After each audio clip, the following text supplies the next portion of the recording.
नमस्कार दोस्तों। कहानियों की श्रृंखला में आज सुनेंगे सुपरिचित कथाकार डॉक्टर संगीता झा की कहानी ग्रीन शर्ट। तो आइए सुनते हैं कहानी। मैं बड़ा हो रहा था और लोगों को देख खुद को घंटों आईने के सामने निहारने लगा था। घर पर हम 5 भाई बहन, जिसमें मैं सबसे छोटा था। मेरे हिस्से में हमेशा उतरन ही आती थी। ऐसा भी नहीं था कि बाकी भाई बहन युवराज या राजकुमारी बने फिरते थे। हमेशा स्कूल में सबके कपड़े देख कोफ्त होती थी। कहाँ सबकी सफ़ेद नील लगी कड़क शर्ट और मेरी मैली कुचैली कमीज, जो खुद भी भूल गई थी कि वो कभी सफ़ेद थी। घर पर तो उससे भी बुरा हाल था। घर में मैंने शर्ट कभी पहनी ही नहीं। एक शर्ट खूंटी में टंगी रहती थी, जिसे मैं बाहर जाने पर ही पहनता था। घर पर पहनी गई बनियान ने भी अपना असली रंग खो दिया था। घर पर माँ बाप करें भी तो क्या। पहले दोनों बहनों के तन ढके जाते थे, क्योंकि माँ को डर था कि बेटियां सुंदर चाहिए, नहीं तो बाद में कोई ब्याहेगा नहीं। सस्ती ही सही, पर उन दोनों की रंगीन फ्रॉक लाई जाती। बड़े भैया घर के कुलदीपक थे। घर के कामों में यदा कदा यहाँ वहाँ जाया करते, सो जाहिर था कि उनके कपड़ों पर भी विशेष ध्यान दिया जाता था। मुझसे बड़ा भाई बड़े भैया के पुराने कपड़ों पर झपट्टा मार लेता था। मेरे हिस्से में 2 बार की उतरन ही आती थी, जो चरमरा रही होती थी और खुद भी अपना ओरिजिनल कलर भूल चुकी होती थी। मसलन अगर सफ़ेद रंग था तो वो मेरे पास आते आते मटमैला, लाल रंग तो कुछ हिस्सा नारंगी, थोड़ा गुलाबी और बचा खुचा ऑफ वाइट सा रहता था। रंग रूप भगवान ने अच्छा ही दिया था, लेकिन मैले कुचैले कपड़ों में वह भी दब सा जाता था। क्लास में पहले कोई मेरे दोस्त भी नहीं बने, पर जब मैं क्लास में टॉप करने लगा तो धीरे धीरे मेरी सीरत ने सबको मेरी तरफ खींचना शुरू कर दिया। लेकिन मैं तो कुंठा से ग्रस्त था। तभी मेरे जीवन में विवाह आई। मैं विष्णु और वो विवाह एक ही बैच में थे। मैं उसे फिजिक्स के प्रिज्म और केमिस्ट्री के प्रयोगों में मदद भी करता था। मुझ में तो इतनी हिम्मत भी नहीं थी कि मैं किसी लड़की के बारे में सोचता। मैं गणित के सवालों में भी उसकी मदद करता था। वो मुझसे प्रभावित तो थी, पर ना उसने और ना ही मैंने आपस में पढ़ाई के अलावा इधर उधर की बातें की। उसके पास से एक अलग ही खुशबू आती थी। उसके कपड़े भी साफ और इस्त्री किए हुए रहते थे। एक आध बार उसके शरीर से मैं टकराया भी, और पूरे शरीर में एक अजीब सा रोमांच भी छा गया। उसे क्या लगा होगा, इसका मुझे कभी पता ही नहीं चला। वो बड़े घर की लड़की थी, और जहाँ ज़्यादातर बच्चे या तो पैदल या फिर अपनी साइकिल चला खुद आते थे, वहीं विभा को उसका ड्राइवर छोड़ने और लेने आता था। मेरे और उसके इंटरैक्शन में मैं ज़्यादातर सिर झुकाए बैठा रहता, और उसका मुझे पता ही नहीं चलता। एक दिन वो मेरे पास धीरे से चलकर आई और उसने मुझसे बड़े प्यार से आकर कहा, इस सैटरडे को मेरा जन्मदिन है। मैंने क्लास से किसी को नहीं बुलाया है। मैं चाहती हूँ कि तुम मेरे घर ज़रूर आओ। मास्टर जी खूब मज़े करेंगे। पापा ने मैजिशियन बुलाया है, तुम्हें ज़रूर आना है। मास्टर जी सुन तो मैं जैसे पगला ही गया था। उसने बड़े प्यार से मास्टर जी कहा था। मैं घंटों सोचता रहा, पहनूंगा क्या। अगर चुराकर बड़े भाई की नई चेक वाली शर्ट पहन भी ली तो हैंगर में लटका हुआ कार्टून ही लगूंगा। उसे कैसे बताता कि मैं दिल से आना तो चाहता हूं, पर फिर लगा वो रोज अपने इस मटमैले मास्टर जी को साक्षात देखती है। उससे कुछ छुपाना दाई से पेट छुपाने की तरह होगा। बड़ी हिम्मत जुटा लंबी सांस ले मैंने कहा, तुम्हारा इनविटेशन तो मेरे लिए गर्व का विषय है, पर इससे ज़्यादा शर्म की बात यह है कि मेरे पास पहनने के लिए कपड़े नहीं हैं। वो थोड़ी चुप रही। पहली बार अपने मास्टर जी पर दया दृष्टि डाल उसने कहा, कोई बात नहीं, तुम्हारी शर्ट का साइज बताओ, मैं ले आऊंगी। मैं तो जैसे ऊपर से नीचे गिरा। पहली बार उस दिन पता चला शर्ट भी साइज से बिकती है। कभी खरीदी तो नहीं थी, ना ही कोई नई सिली शर्ट पहनी थी। फिर याद आया कि कल जब सीनियर क्लास के दो लड़कों में लड़ाई हो रही थी तो उनमें जो बड़ा था उसने दूसरे वाले को धमकी दी थी। लड़ेगा मुझसे? क्या कहता है? 56 इंच का सीना है मेरा। उसका 56 इंच मुझे याद रह गया था। बिना सोचे समझे मैंने अपना साइज 56 बताया। वो तो जैसे मुंह पर हाथ रख जोर जोर से हंसने लगी। उसकी हंसी तो जैसे रुकने का नाम ही नहीं ले रही थी। उसी खनखनाती हुई हंसी के साथ मेरे सीने को निहारते हुए वो बोली, मास्टर जी, आप भी ना कितने इनोसेंट हैं। कोई बात नहीं, मैं अंदाजे से ही ले आऊंगी। आपका पसंदीदा रंग कौन सा है? मैं भी पागल था, या यूं कहिए देहाती सा था। बहनों को ही घर पर बदन ढके पाता था, इसलिए झट से कहा, ग्रीन। वो फिर ठहाका मारकर हंसने लगी। ग्रीन? यू मीन हरा? Never heard before. शर्ट का रंग हरा? उन दिनों भी बड़े घर के बच्चे आज की तरह इंग्लिश और हिंदी मिलाकर बोलते थे। मैं मुंह खोले एक टक उसकी झरने सी हंसी को सुन भी रहा था और देख भी रहा था। मुझे लगा हरे रंग की फ्रॉक में मेरी बहनें कितनी जचती हैं, तो मैं भी अच्छा ही लगूंगा। I will try my best, कहते हुए उसने धीरे से मेरा गाल खींचा और हाथ हिलाते हुए चली गई। उस रात मैं अपना गाल रात भर सहलाता रहा। पूरे शरीर में गुदगुदी होती रही। एक बार भी मन में नहीं आया कि वो कहाँ और मैं कहाँ। राजा और रंग का मिलन हुआ है भला कभी? लेकिन सपनों और ख्वाहिशों पर भला किसी का बस होता है? मेरे सपनों में वो कभी मेरी बाहों में थी तो कभी मेरे बगल में लेटी थी और मैं उसके बालों से खेल रहा होता था। हमेशा चुप रहने वाला मैं उस दिन से घर पर भी यदा कदा मुस्कुराने लगा था। She really tried her best. और ठीक शुक्रवार को उसने मुझे एक पैकेट लाकर दिया और कहा, तुम पर यह खूब जचेगी। कल मेरे घर तुम इसे पहनकर आना। तुम स्कूल शाम 6 बजे पहुंच जाना। मेरा ड्राइवर बेकरी में बर्थडे केक लेने आएगा। हमारी क्लास से मैंने विधि को भी बुलाया है। तुम दोनों साथ आ जाना। मैंने उस पैकेट को अपनी छाती से चिपका लिया और ऐसा महसूस किया मानो वो मुझसे लिपटी हुई है, इतनी करीब कि उसकी सांसें मैं महसूस कर पा रहा हूँ। और वो मेरे फटे जूते और मटमैली शर्ट का भी कोई गम न था। कुलांचे मारते हुए घर पहुंच मैंने वो शर्ट चुपचाप कमरे के एक कोने में छुपा दी।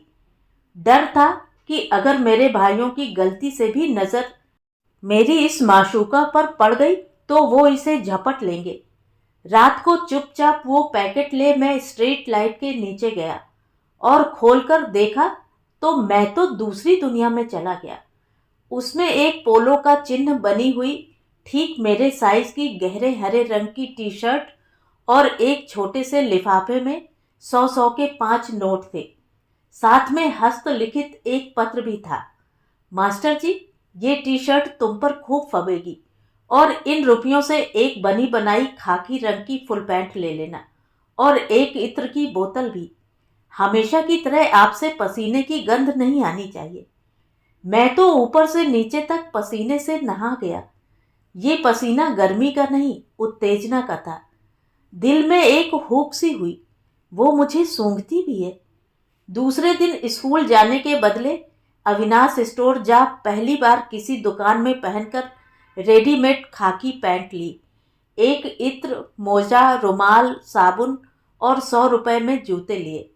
सारी चीजों को एक बैग में भरकर घर के पास रहने वाले दोस्त के यहाँ छुपा कर आया। आखिर वो शनिवार आ ही गया। दोस्त कमीने तो होते हैं पर अच्छे भी रहते हैं दिल से। मेरे उस दोस्त ने मेरी वो सारी चीजें पहनकर गंदी भी कर दी थी। मुझे तो मानो लकवा मार गया अपनी शर्ट की हालत देख। दोस्त गरीब तो था पर मुझसे थोड़ा कम। उसने जल्दी जल्दी साबुन से सभी कपड़े धोए, फिर एक पीतल के लोटे में थोड़ा जलता कोयला डाल उन कपड़ों को सुखाया और प्रेस किया। गनीमत इत्र आधा बचा था, सो उसे मैंने अपने शरीर और कपड़ों पर उड़ेल लिया। जल्दी जल्दी लगभग दौड़ते हुए स्कूल पहुंचा, जहां विभा का ड्राइवर और विधि दोनों ही मेरी प्रतीक्षा कर रहे थे। विधि ने मुझे ऊपर से नीचे तक ध्यान से देखा, फिर जोर से हंसने लगी। Are you mad? इतना इत्र कौन लगाता है? लगता है पूरी बोतल उड़ेल ली है। ऊपर से दौड़ कर आए हो तो तुमसे पसीने की बदबू और इत्र की खुशबू दोनों आ रही है। दोनों के बीच कंपटीशन चल रहा है कि सामने वाले की नाक में कौन पहले जाए। मेरा चेहरा उतर गया। उसने फिर कहा, अरे बुद्धू, मजाक कर रही हूँ, अच्छे लग रहे हो, परेशान ना हो। जैसे ही कार विभा के विशालकाय बंगले के गेट पर पहुंची, उसका भाई ड्राइवर पर चिल्लाने लगा, स्टूपिड, कहाँ थे? इतनी देर क्यों लगा दी? हम सब केक का वेट कर रहे हैं। सारे मेहमान आ गए। मेयर साहब कब के आ गए। केक की दुकान में फोन किया तो पता पड़ा तुम तो कब के निकल चुके हो। उसके बाद उसकी नजर पीछे बैठे हुए मुझ पर पड़ी तो उसने ड्राइवर को फिर डांटा, इस लंगूर को साथ लाने की क्या जरूरत थी? तुम्हारा बेटा है क्या? ड्राइवर बेचारा धीरे से बोला, नहीं बाबा, ये तो बेबी जी के गेस्ट हैं, इन्हीं की वजह से देर हुई। मुझे और विधि को देख उसके भाई ने दांत पीसे और कहा, ये लंगूर और सिसके दोस्त? Can't believe. ये तमाशा देख विभा सब कुछ छोड़ हमारे पास आई और बड़े प्यार से विधि और मुझे अंदर ले गई। वहां सब हमें एलियन की तरह देख रहे थे, मानो हम किसी और ग्रह से आ टपके हों। उन दिनों ऋतिक रोशन की कोई मिल गया मूवी भी आई थी। कईयों ने आवाज भी लगाई, जादू। अभी हम थोड़ा संभल पाते, विभा का खूंखार भाई बाज की तरह झपटते हुए मेरे पास आया। मैं कुछ समझ पाता उसके पहले वो मुझे मेरी शर्ट पकड़ खींचने लगा। कमीने चोर, मेरी ये इंपोर्टेड शर्ट कैसे चुराई? घसीटता हुआ वो मुझे अपने माँ बाप के पास ले गया और मेरी शर्ट दिखाकर कहने लगा, ये देखें पापा, मेरी बॉटल ग्रीन पोलो जो मामा लंदन से लाए थे। इस चोर के पास आई तो कैसे आई? माँ ने कहा, अरे दूसरी होगी तुम्हारे जैसी। भाई फिर गुर्राया, दूसरी माई फुट, पूरे फिरोजाबाद में किसी के पास नहीं है। बता साले, तेरे पास ये आई कहां से? Bastard, tell me. मैंने धीरे से आंखें उठा बर्थडे गर्ल को देखा। वो आंखों से ही नहीं नहीं का इसरार कर रही। मैं भी जन्मदिन के मौके पर उसे बेइज्जत नहीं करना चाहता था, इसलिए चुपचाप धक्के खाते हुए उसके बंगले से बाहर निकल गया। प्यार अंधा होता है और उसकी कोई जबान नहीं होती, पर विभा का आंखों का इशारा कि मैं ये ना बताऊं कि मेरे पास शर्ट कहां से आई है, मुझे खटक गया। उन्हीं कपड़ों में उल्टा लेट पूरी रात रोता रहा। सुबह मुझे इन कपड़ों में देख सब चिल्लाने लगे कि किसके कपड़े पहन लिए हैं। बदकिस्मती से पापा भी अपनी बैंड पार्टी के साथ वहां थे। उन्होंने मेरी पैरवी की, दोस्त के होंगे, जाओ वापस कराओ, और ऐसे कपड़े अब तभी पहनना जब खुद खरीद सको। खुददारी भी कोई चीज होती है, तब कोई नहीं पूछेगा कहां से चुराए हैं। पापा थे तो बैंड मास्टर, पर बात बड़े पते की कह गए। विभा के सामने आने की ना तो हिम्मत थी और ना ही इच्छा। इतनी कमजोर और कायर कि अपनी मास्टर जी की बेइज्जती देखती रही और चुप रही। तुरंत मैंने वो पैंट, बेल्ट, जूते अपने उसी मित्र को दे दिए जिसके यहाँ पहले छुपा कर रखा था। लेकिन ग्रीन टी शर्ट घर पर इस तरह छुपा कर रखी कि कोई वहां तक पहुंच ही नहीं सकता था। 12वीं के इम्तहान को सिर्फ 1 महीना ही बचा था। मैंने पापा से कहा, मैं घर पर ही पढ़ाई कर इम्तहान दूंगा। पापा से मेरी बेइज्जती छुपी नहीं थी। उन्होंने स्कूल के प्रिंसिपल से बात कर ली। दोस्त से पता चला विभा अपने मास्टर जी को रोज ढूंढती है। उन दिनों फोन भी नहीं था, इसलिए ढूंढना इतना आसान न था। मेरे घर की गली में उसकी बड़ी कार घुस ही नहीं सकती थी। मैंने पूरी तरह से पढ़ाई में खुद को डुबो लिया। इम्तहान में हमारे सेंटर भी अलग अलग आए, इसलिए सामना होने का प्रश्न ही नहीं था। मेरा रिजल्ट मेरी दृढ़ शक्ति के अनुकूल ही था। मैं पूरे जिले में प्रथम था। शर्ट चोर की फोटो हर अखबार में छपी थी, शायद उसके भाई ने भी देखी हो। उसके बाद मैंने दिल्ली यूनिवर्सिटी में बीएससी फिजिक्स ऑनर्स में दाखिला ले लिया। क्योंकि मैं एक अच्छा शिक्षक बन अपने जैसे कुछ लोगों की जिंदगियां बदलना चाहता था। वो तो नहीं मिली, लेकिन अलबत्ता उसकी याद और वो ग्रीन शर्ट हमेशा मेरे पास रहती थी। जब भी उसकी याद आती, मैं शर्ट को दिल के करीब ला लिपट सो जाता था। समय बीतता गया, लेकिन उसकी यादें वहीं ठहरी नहीं। मैं पीएचडी कर डीयू में ही प्रोफेसर बन गया। वहीं केमिस्ट्री की एक असिस्टेंट प्रोफेसर से शादी भी कर ली। 2 बेटे भी हो गए। वो शर्ट आज भी मेरे कॉलेज ले जाने वाले ब्रीफ केस के कोने में रखी रहती है। मेरे जीवन का उद्देश्य न केवल अपने बेटों बल्कि घर के सभी बच्चों को शिक्षित करना था। दोनों भाइयों ने पिता का बैंड ज्वाइन कर लिया, क्योंकि पढ़ाई तो उन्होंने की नहीं थी। उनके बच्चों की पढ़ाई का जिम्मा भी मेरा ही था। पति पत्नी दोनों के कमाने से घर का स्तर भी अच्छा था, लेकिन अभी भी उसकी कमी महसूस होती थी और अक्सर मैं कभी बाथरूम, कभी छत पर जाकर उस ग्रीन शर्ट को छाती से चिपकाकर अपनी पुरानी अधूरी मोहब्बत को याद कर लेता था। मैं सीनियर होने से डीयू की एडमिशन कमेटी का एक मेंबर भी था। कल दिल्ली शहर के मशहूर बिजनेसमैन मिस्टर धारीवाल अपने बेटे के एडमिशन के लिए अपनी पत्नी के साथ आए। मिसेस धारीवाल को देख मेरे पैरों के नीचे से जमीन खिसक गई। ऊपर से नीचे डायमंड से लदी वो मेरी विभा थी। उसने तो शायद मुझे पहचाना नहीं था, या पहचान कर भी अनजान बनी रही। मैं तुरंत बहाना बना एडमिशन बोर्ड छोड़ अपने कमरे में चला गया। पता नहीं क्या हुआ, घर जाकर मैंने फिर बाथरूम में जा वो ग्रीन शर्ट अपने छाती से चिपकाई, पर आज वो गर्माहट नहीं महसूस हुई। मैं बड़ा आहत सा महसूस कर रहा था। अचानक मेरे अंदर का आशिक जाग उठा। मैं तो वही था, लेकिन मेरी माशूका बदल चुकी थी। सीधे पत्नी को बाहों में भर चूमने लगा। वो तो समझ ही नहीं पा रही थी। कॉलेज में उसका सीनियर था, इससे हमारे पारिवारिक जीवन में भी मैं सर और वो मेरी जूनियर थी। हमारे सारे रिश्ते मेरी मर्जी से थे। बेचारी को तो इस गर्माहट वाले प्यार की आदत ही न थी। पूरी रात मैंने उसे सोने ही नहीं दिया।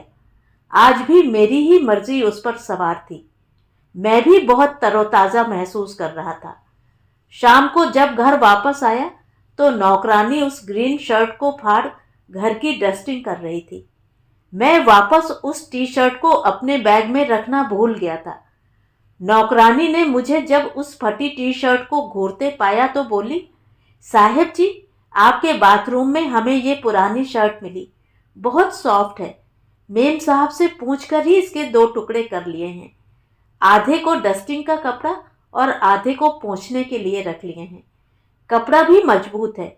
अब 4 महीने के लिए छुट्टी। मैं अपनी बरसों पुरानी दिल में दबी मोहब्बत को आज फटे हुए पोंछने में देखकर भी परेशान न था। मैंने फिर पत्नी की कमर में हाथ डाल उसके ही हाथों की बनी गरम गरम चाय की फरमाइश कर दी।